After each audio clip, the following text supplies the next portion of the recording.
Se você é ambiciosa, mas procrastina, não pula esse vídeo. Fica até o final que eu estou prestes a mudar a sua vida. Você sonha alto, você quer muito da vida, você sente que merece muito da vida, que merece mais, que poderia estar num lugar muito melhor, mas a sua vida não muda. Você procrastina e você não chega lá. Se você tá assim, você precisa fazer 2 movimentos. Primeiro, você precisa parar de fantasiar e de idealizar quem você deveria ser ou onde você deveria estar. E a segunda coisa, você precisa fazer alinhar a sua ambição com a sua disposição. Você quer ser ali, sei lá, diretor de uma empresa muito grande, mas você não quer estudar, você não gosta de estudar, você não gosta de fazer curso, não gosta nem muito de trabalhar, né? Mas você quer ser diretor. Mas você vai meio que, ai, que saco. Tem que ir, né? Mas não gosto. Não, mas quando eu for diretor, eu vou amar meu trabalho porque eu vou estar ganhando super bem. Será? Ai, fazer esse movimento é você saber o preço que precisa ser pago. Eu não lembro onde que eu vi isso, eu não lembro quem foi que falou isso, mas alguém estava falando que estava fazendo uma novela com a Débora Seco. E quando a Débora Seco chegou, uma bunda bonita, um corpo maravilhoso, sabe, uma cinturinha. E eu fiquei, nossa amiga, você tá linda, você tá maravilhosa. E a pessoa contando, né, disse que a Débora Seco acordava todos os dias, às 5 da manhã, pra malhar por 2 horas na academia. Todos os dias. Por anos. A pessoa virou e falou assim, nossa, então, muito obrigada por me falar isso, porque justifica a bunda que eu tenho. O que isso quer dizer? A pessoa que falou, que estava conversando com a Débora Seco, ela poderia até querer um corpo daquele, mas quando ela viu o preço que ela precisava pagar de 2 horas na academia todos os dias, não, obrigada. Linda sua bunda, mas não quero mais. A pergunta que eu faço para você agora é: você tem a disposição do tamanho da sua ambição? Porque quanto maior a sua ambição, maior a sua dedicação. Então, quando a gente alinha e entende, esse preço é muito caro para mim, você muda a sua ambição. E aqui eu não tô falando de você abaixar ou aumentar, nem é isso. É só porque às vezes você talvez pense, talvez realmente esse preço seja muito caro para mim. Quando você põe na mesa os preços que precisam ser pagos com clareza, que é justamente ver o que é que um diretor de uma grande empresa faz, o que ele fez para chegar lá. Você precisa ter um diploma de, sei lá, medicina. Aí você vai parar, olhar para aquilo, tipo, é uma necessidade. Eu preciso ter um diploma de medicina. Eu quero fazer uma faculdade de medicina? Eu tenho disposição para me dedicar a uma faculdade de medicina? É isso que eu quero? O preço para você chegar no ponto X é fazer a tal da faculdade de medicina. Aí você precisa saber o preço que você tem que pagar. Eu te pergunto, o que você fez nos últimos 12 meses para conquistar a vida que você quer? Se você tá nesse vídeo, eu já te respondo, provavelmente nada. Mas hoje, a partir de hoje, a sua vida vai mudar. Você não vai mais ser essa pessoa ambiciosa e procrastinadora. Você nunca mais vai usar essas duas características na mesma frase. Porque você pode ser ambiciosa, mas você não vai mais ser procrastinadora. Quem é inscrito aqui no canal não procrastina mais. Então aproveita. Eu comecei o vídeo falando sobre a idealização que a gente pode ter sobre a gente. E o que a gente tem que fazer pra, sabe, cortar isso de uma vez? É você se desapaixonar pela ideia de quem você poderia ser. Não é fácil, mas é possível, a gente consegue fazer isso. É porque a gente imagina em um cenário, uma coisa na nossa cabeça, a gente imagina uma ideia de quem a gente poderia ser, porque a gente tem potencial. E a gente vê aquilo, aquela ideia, aquele projeto perfeito, né? Incrível, maravilhoso de quem eu poderia ser, e ele fica somente aqui. Por que ele fica aqui? Porque você tá tão apaixonada pela ideia de quem você poderia ser que você tem medo de simplesmente não ser aquela pessoa, porque aquilo é uma ideia, aquilo é só um pensamento, aquilo é só um projeto. Enquanto aquilo só tiver numa ideia, ela vai estar perfeita. Ela vai estar redondinha, ela não vai ter erro, ela não vai ter falha, ela não vai ter fracasso. E o que o fracasso, o erro é? Ele é vergonhoso, ele é triste, ele gera raiva na gente, ele dá vergonha na gente, gera culpa. Culpa, a gente sente culpa porque a gente errou. A gente se sente mal porque a gente fracassou. A gente tem vergonha do fracasso, a gente tem vergonha de ter errado. E aí o que o nosso cérebro faz para proteger o nosso ego? Ele não faz, ele não age, ele não entra em ação. Simplesmente porque é muito melhor você ficar apaixonada apenas pela ideia. As mulheres vão me entender bem. É muito mais difícil você superar um quase algo de um relacionamento do que um ex-namorado, uma pessoa com quem você ficou muito tempo. Por quê? Porque um ex-namorado, você já conhece ele muito bem. O relacionamento terminou por algum motivo e, óbvio, você fica muito triste, é muito difícil de você superar, mas nada barra o fato de você ter que superar um quase algo. Porque um quase algo quer dizer que você não conhece os defeitos do outro. Então você imagina que o outro é 100% somente aquilo que você conheceu. Você não sabe como que é o outro errando, o outro gritando, o outro bravo, o outro chateado. Você não sabe, porque você viveu poucas experiências com o outro. Então você colocou o outro, você idealizou ele, que ele é aquilo que você conheceu. Então se você estivesse num relacionamento com ele, anos seria exatamente aquilo que você conheceu. Mas o que você conheceu foi apenas um fragmento do outro. Era o início. Você não sabe os defeitos do outro. Por isso é tão difícil a gente superar um quase algo. Porque a gente se apega numa idealização. A gente não sabe o lado sombra do outro. A gente não conhece. Então a gente se apega naquilo e pensa que o outro é 100% somente aquilo que a gente conheceu. Parece um desabafo, né? Mas o que eu quero dizer é, justamente quando a gente faz isso com nós, com essa idealização, com o fato de que eu seria, sei lá, uma executiva, uma diretora imensamente incrível. Ou quando eu penso, se eu fosse uma escritora, nossa, seria incrível, eu escreveria um livro assim, e não sei o quê, aí você pega e pá, e você idealiza. Por quê? Porque você não sabe como que você seria como escritora, porque você nunca escreveu. Então você não sabe o seu lado sombra ali, você não sabe os erros que você poderia cometer, os fracassos, os obstáculos que estão ali. Você só vê o lado bom. Talvez você tenha um potencial mesmo, e eu acredito nisso, gente, eu acredito muito nisso. Mas quando a gente pega fantasia e idealiza isso, a gente só tá vendo o potencial 100% puro e perfeito em ação. E na vida real não é assim.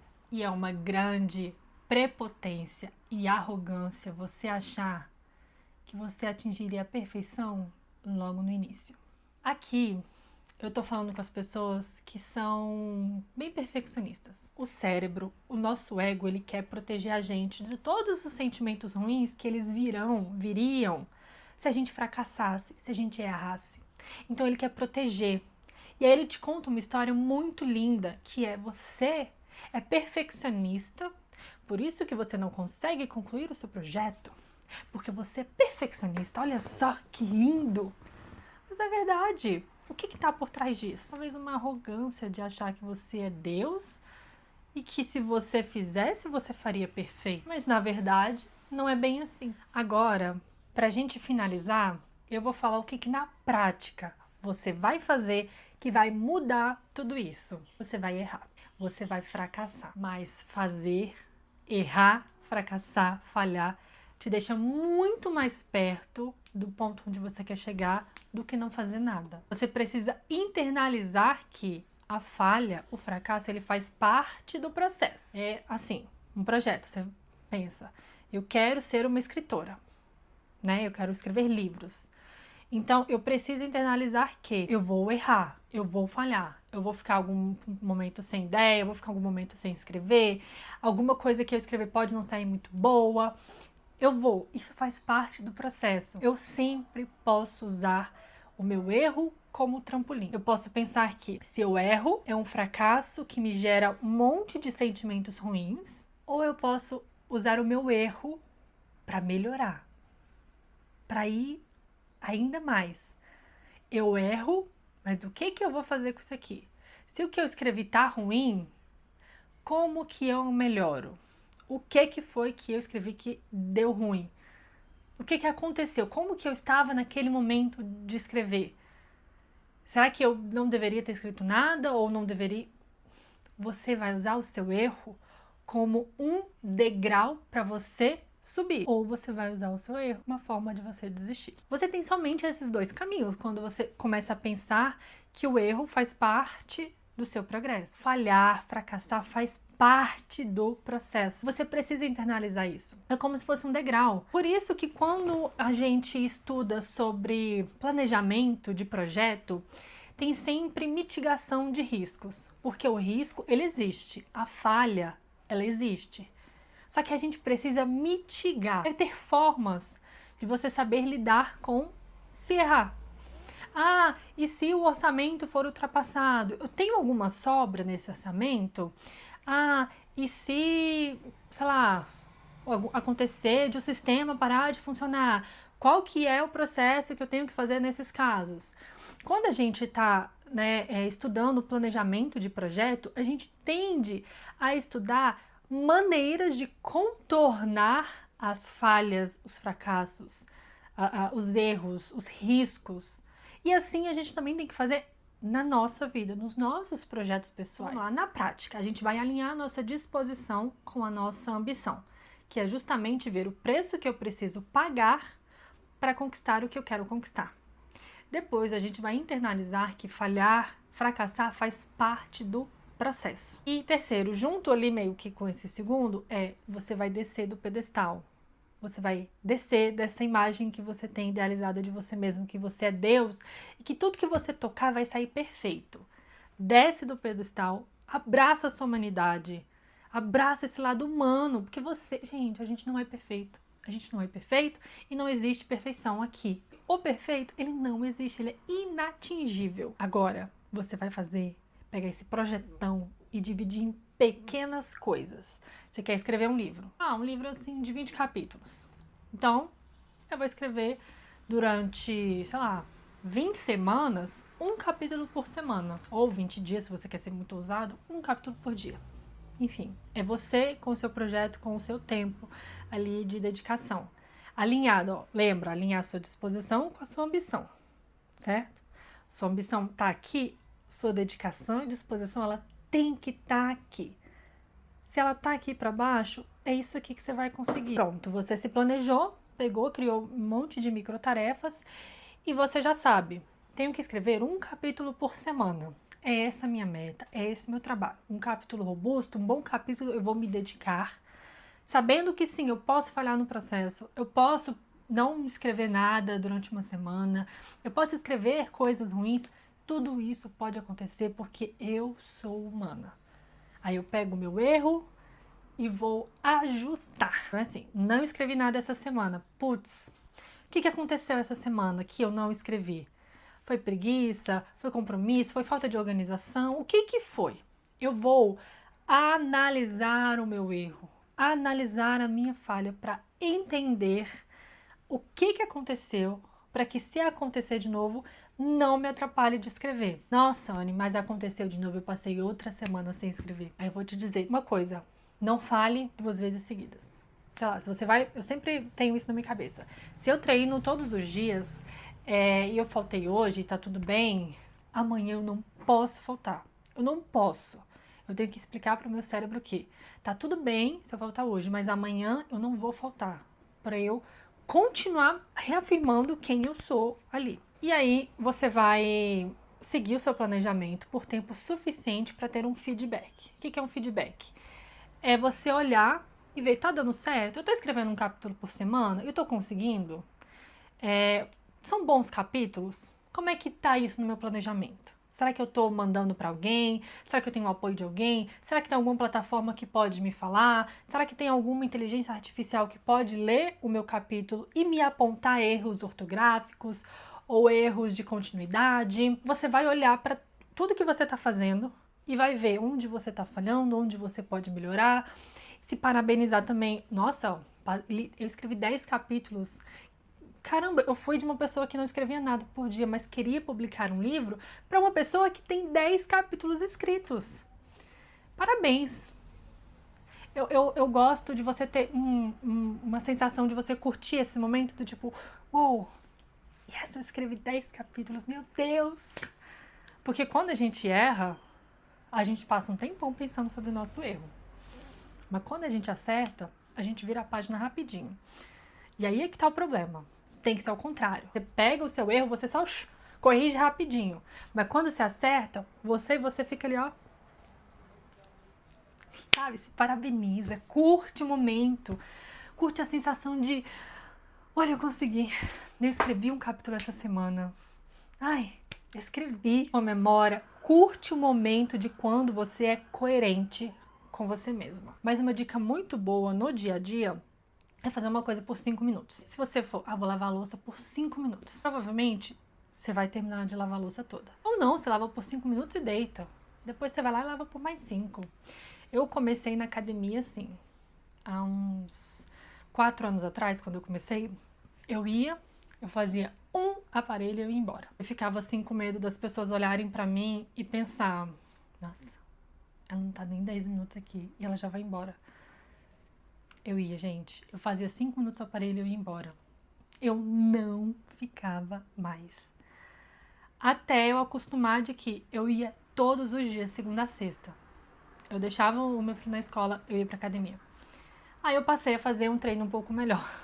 Fazer um treino de verdade. Mas no início eram 5 minutos. Porque o negócio era ir. Era pegar o hábito de ir na academia. Ah, mas você não tá treinando. Ah, mas você tá fazendo tudo errado. Eu estou indo. Depois eu pego o hábito de fazer um treino bem feito. Eu primeiro preciso ir. Você só consegue corrigir as falhas quando você falha. Então você precisa fazer uma coisa durante um tempo suficiente para você pegar um feedback e saber, nossa, eu tô errando, não tô, o que tá acontecendo? Uma pessoa que vai numa academia por um mês e não tem resultado, ela não tem que desistir. Ela tem que ir, sei lá, 3 meses. E ela fala, nossa, eu tô indo na academia por 3 meses e 0 resultado. Aí você vê, tá, qual é o treino? O que é que tá acontecendo? É o treino? É a respiração? Talvez eu deva procurar uma pessoa profissional para me dizer, ou talvez eu deva estudar um pouco mais a fundo para saber qual exercício eu tenho que fazer, como eu faço o exercício, se eu tô fazendo certo, se eu tô fazendo errado. Mas você só pode fazer isso depois de você tá meses treinando e não vendo resultado. O resultado de uma academia, de muitas coisas, ele não é imediato. Então, muitas coisas você só vai ter um resultado depois de muito tempo fazendo. Você só consegue melhorar se você falhar. Você só consegue se ajustar se você perceber onde você precisa fazer os ajustes. Você precisa entender que erro, falha, fracasso é feedback para você melhorar, é degrau. Errar é degrau. Quando você começa a enxergar que as coisas ruins, os obstáculos da vida são degraus, aí você vai conseguir entrar em ação e não perder tempo nos sentimentos ruins que aparecem quando você falha. E se você chegou até aqui, comenta aqui. Eu não quero ser mais perfeccionista. Beijo!